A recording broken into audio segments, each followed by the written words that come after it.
कार्तिक मातम्य 18वां अध्याय। अब रौद्र रूप महाप्रभु शंकर अपने वीर गणों के साथ नंदी पर चढ़कर हंसते हुए युद्ध भूमि में आए। उनको आया देखकर उनके पराजित गण फिर से युद्ध भूमि में लौट आए और सिंहनाद करते हुए आयुधों से दैत्यों पर प्रहार करने लगे। भीषण रूपधारी रुद्र को देखकर दैत्य भागने लगे।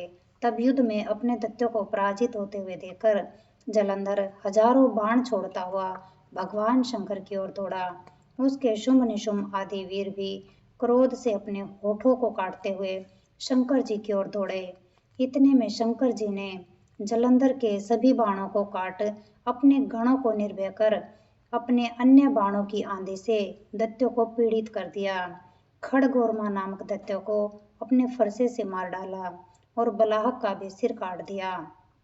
धसमरई भी मारा गया और शिवगण चिशी ने प्रचंड नामक दैत्य का सिर काट डाला। किसी को शिवजी के बैल ने मारा और कई उनके बाणों द्वारा मारे गए। यह देखकर जलंधर अपने शुंभ निशुंभ आदि दैत्यों को भी धिक्कारने लगा और भयभीतों को धैर्य देने लगा। किसी प्रकार भी वह मस्त दैत्य दोबारा युद्ध भूमि में जाने को तैयार न हुए।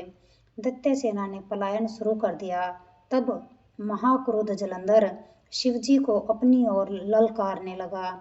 साथ ही उसने 70 बाण मार शिवजी को दग्ध कर दिया तथा और भी बहुत से बाणों का प्रहार किया। शिवजी उसके बाणों को काटते रहे, यहाँ तक कि उन्होंने जलंधर की ध्वजा क्षेत्र और धनुष को भी काट दिया। फिर 7 बाण मारकर उसके शरीर में आघात पहुंचाया।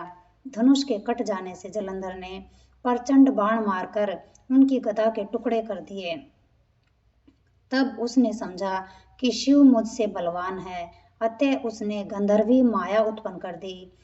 अनेक गंधर्व अप्सराओं के गण पैदा हो गए।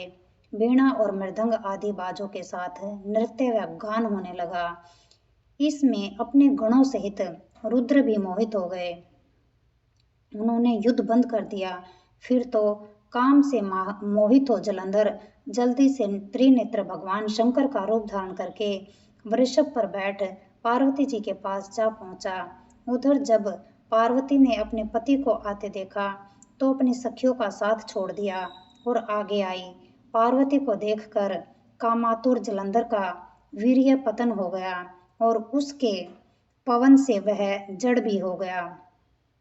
गौरी ने उसे दानव समझा। वह अंतर ध्यान होकर उत्तर की ओर मानस पर चली गई। वहां पार्वती को देखकर फिर शिवजी की ओर लौटा। उधर पार्वती जी ने भगवान विष्णु को बुलाकर दैत्य का वह कृत्य कहा और यह प्रश्न किया कि क्या आप इससे अवगत है। भगवान विष्णु ने हाथ जोड़कर उत्तर दिया, आपकी कृपा से मुझे सब कुछ ज्ञात है। हे माँ, जो आज्ञा हो मैं उसका पालन करूं। जगत माता ने विष्णु जी से कहा, उस दैत्य ने जो मार्ग खोला है उसका अनुसरण उचित है।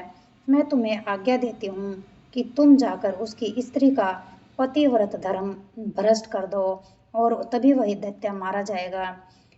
पार्वती जी की आज्ञा पाते ही भगवान विष्णु माँ की आज्ञा सिरोधार्य कर छल करने के लिए जलंधर के नगर की ओर गए। जय भगवान। सुख शांति, सुख शांति, सुख शांति।